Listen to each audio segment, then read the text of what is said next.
Yesu atukuzwe. Amina. Watu wa Mungu, leo tunaenda kujifunza jinsi ambavyo kijana anaweza kumkumbuka Mungu.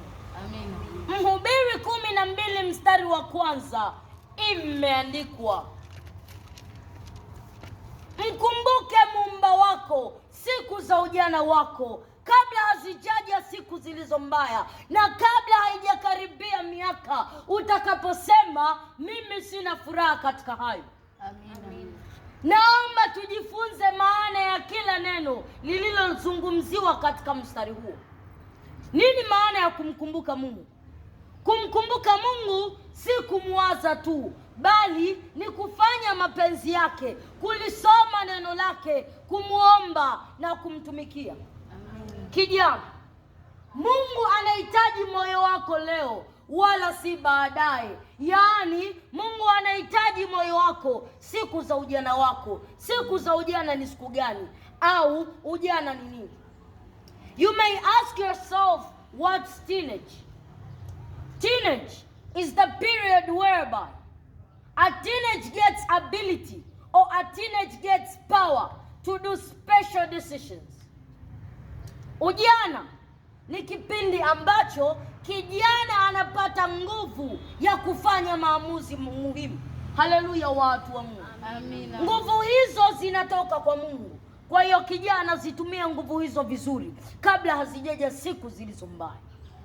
Siku zilizo mbaya ni siku gani?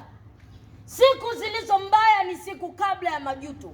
Siku ambazo kabla ya magonjwa hayajakuandama ukaanza kujuta. Au siku hizo ni siku kabla uzee haujafika. Kabla ya siku hizo kukifikia kijana, angalia, zitumie nguvu zako kwa maarifa. Haleluya, watu wa Mungu. Use the energy which you are gained by God wisely. Maana Mungu anakuambia kijana katika waraka wa kwanza wa Yohana sura ya 2 mstari wa 14b. Naomba vijana mfungue.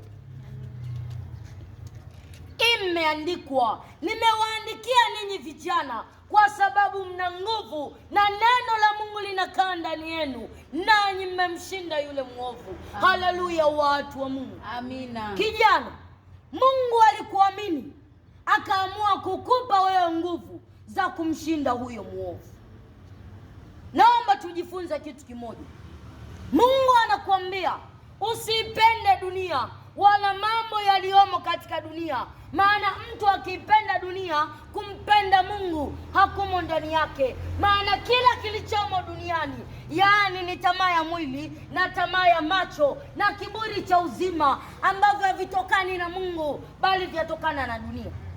Na dunia itapita pamoja na tamaa zake zote, bali yeye afanyaye mapenzi ya Mungu atadumu hata milele. Leo naomba nikueleweshe kwa nini Mungu anakusisitiza sana kijana kuwa usiipende dunia. Dunia ni sahari ambayo wanadamu wanaishi ndani yake, na matendo mengi sana yanafanyika ndani ya dunia. Na matendo hayo mengine humpendeza Mungu, au mengine au ni mengi sana ambayo hayampendezi Mungu. Kwa hiyo kijana, jihadhari sana na matendo hayo. Naomba nikutolee mfano mmoja. Mwizi anavyoiba sehemu, anakimbia na kile kitu. Yule mtu ambaye anamfukuzia anakuwa anafanya juhudi sana ili amkamate mwizi yule. Lakini kuna kitu kimoja tunakiita obstacles. Mwizi hutumia obstacles au vikwazo ili kumcheleweshea safari yule mtu anayemfukuzia. Tukirudi katika Biblia au tukirudi katika njia ya roho, huyo mwizi ni yule muovu. Haleluya, watu wa Mungu. Amina. Muovu anapokuibia nguvu uliopewa na Mungu, kijana, inabidi ufanye juhudi kumfukuzia. Amina. Unapofanya juhudi, muovu huwa anatuma vikwazo, yaani vikwazo hivyo ndivyo matendo ya dunia. Haleluya, mtu wa Mungu.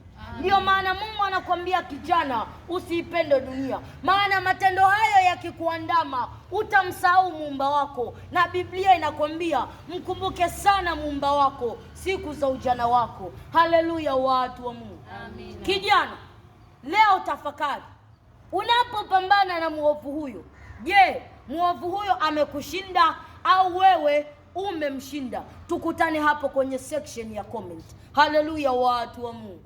Amina. Watu wa Mungu, baki mmebarikiwa. Yesu ni Bwana.